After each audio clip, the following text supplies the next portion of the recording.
할렐루야, 반갑습니다. 여러분, 계속해서 잠언의 말씀 1장 31절에서 33절까지 마지막 후반부의 말씀이네요.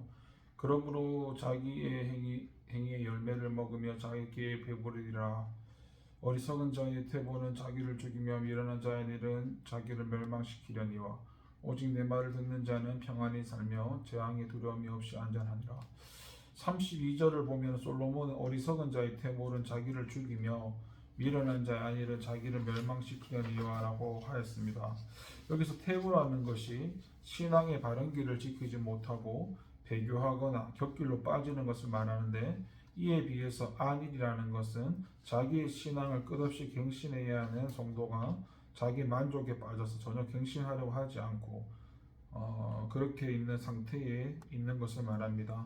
이와 같은 말씀을 통해서 오늘 우리는 참 신앙인의 이 마땅히 견지해야 할 자세가 무엇인지 전달받을 수 있는데, 신앙이란 여러 가지로 규정될 수는 있겠지만 그 가운데 하나가 바로 한편으로는 우리의 믿음의 자리, 신앙의 길을 굳게 지키고, 다른 한편으로는 끝없이 자기 혁신을 통해 새로워지는 것이라는 것입니다. 그런 의미에서 본다면 우리는 먼저 오늘 우리가 지키고 있는 이 신앙의 자리를 굳건히 지켜야 하고, 여러분, 오늘 우리가 서 있는 신앙의 자리, 봉사의 자리, 예배의 자리는 함부로 움직여서는 안 되는 자리입니다. 간혹 성도들 가운데는 자기의 직분을 가볍게 여기는 이들이 있습니다. 그래서 교회도 쉽게 옮기고 봉사의 자리도 쉽게 내던집니다. 몇 년 봉사하고 나면 많이 수고한 것으로 착각해서 신앙의 긴 방학에 들어가는 이들도 있습니다. 혹은 몇 년 쉰 뒤에 하겠다는 이들도 있습니다. 그러나 여러분, 그 쉬는 몇 년이 아주 영원한 방학이 될 수도 있습니다. 그래서 우리는 쉬겠다는 생각, 물러가겠다는 생각, 옮기겠다는 생각을 가져서는 안 됩니다. 그러면 이렇게 자리만 굳게 지키고 있으면 될까요? 대단히 죄송한 말씀이지만 그렇지가 않죠. 말하자면 자리를 굳게 지키되 자리만 차지하고 있는 자가 되어서는 안 된다는 것이고, 자리는 굳게 지키되 우리 자신이 변해야 합니다. 인격도 변하고 생각도 변하고 가치관도 변해야 합니다. 말하자면 자라가야 한다는 말씀이죠. 새로워져야 한다는 말씀입니다. 같은 자리를 지키고 있지만 어제 나와 오늘의 나는 달라야 합니다.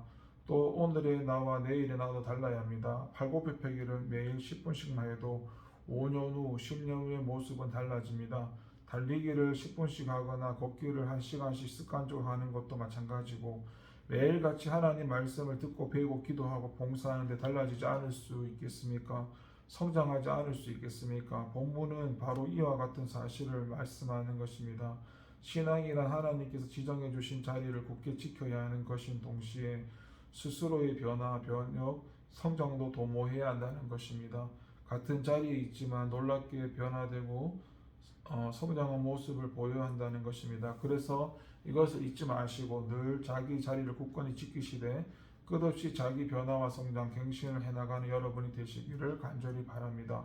33절을 보면 솔로몬은 오직 내 말을 듣는 자가 평안히 살고 재앙의 두려움 없이 안전하리라 말씀합니다. 이는 32절 하반부에서 언급한 안일에 대한 명쾌한 해답을 해주고 있는데, 안일을 다른 말로 하면 평안입니다. 사람은 누구나 이렇게 평안하게 거하기를 소원합니다. 문제는 무엇이 참된 평안이냐 하는 것이죠. 안일한 상태에 들어가면 그것이 평안이냐 하면 그것이 아니라는 것입니다.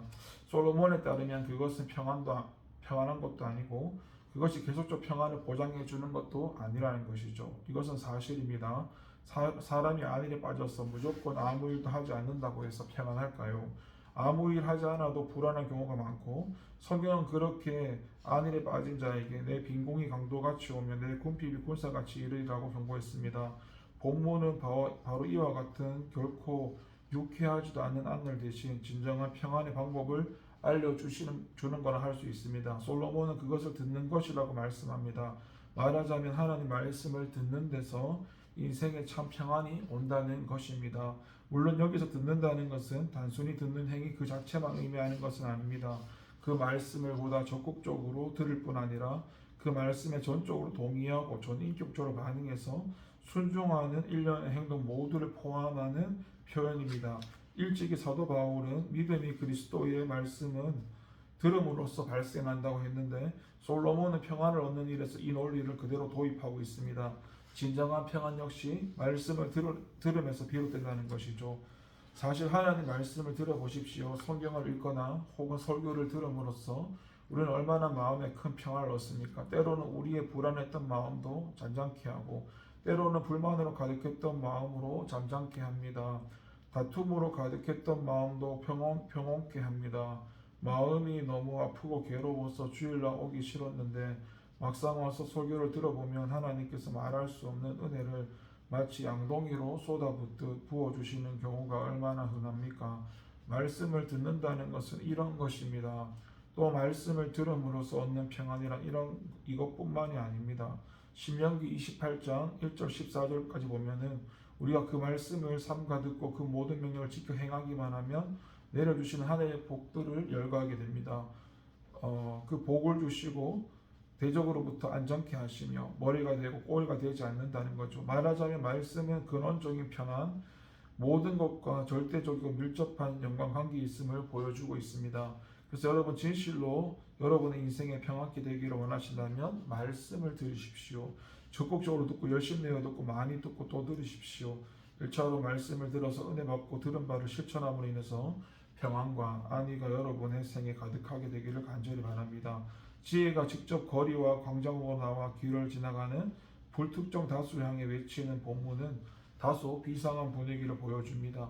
이와 같은 솔로몬의 의도적인 본문 설정은 일상에 매몰되어 아무런 반성이나 자극 없이 하루를 살고 일주일을 사는 우리에게 일종의 경각심을 줍니다. 본문의 지혜가 다소 경악된 어조로 길을 지나가는 사람 향해 가던 길을 멈추고 돌이킬 것을 주문하듯이 오늘 우리가 살아가는 방식 그대로 살아서는 안 된다는 것을 깨우쳐 줍니다. 따라서 오늘 귀한 말씀을 대하는 우리는 늘 살아가고 있는 방식에 대해 이제 제동을 걸어야 합니다. 왜냐하면 사람이 보기에 자기 길이 늘 바르게 보여도 알고 보면 사망의 길인 경우가 너무 많기 때문에 어느 누구인들 자기가 가는 길이 사망의 길인 줄 알고 가겠습니까? 안다면 누가 그 길을 가겠습니까? 그래서 여러분 본문의 지혜의 요구대로 지금 잠시 여러분의 발걸음을 멈추시기 바랍니다. 일단 멈추시기 바랍니다. 그리고 냉정히 검증해 보시기 바랍니다. 정말 제대로 된 길을 가고 있습니까? 성공의 길, 실패가 없고 잘못이 없는 길을 가고 있습니까? 혹시 돌이켜야 하는 길을 고집스럽게 무책임하게 가고 있지는 않습니까? 오늘 본문이 저와 여러분의 인생의 결정적이고 귀중한 전환점이 될 수 있기를 간절히 소망합니다. 기도하겠습니다. 하나님 아버지 감사합니다. 우리가 하나님의 말씀을 듣고 가까이 함으로 말씀에 순종함으로 내가 원하는 길이 아닌 하나님이 원하시는 그 길을 따라갈 수 있는 우리가 되게 하옵소서. 감사드리고 예수님의 이름으로 기도드립니다. 아멘.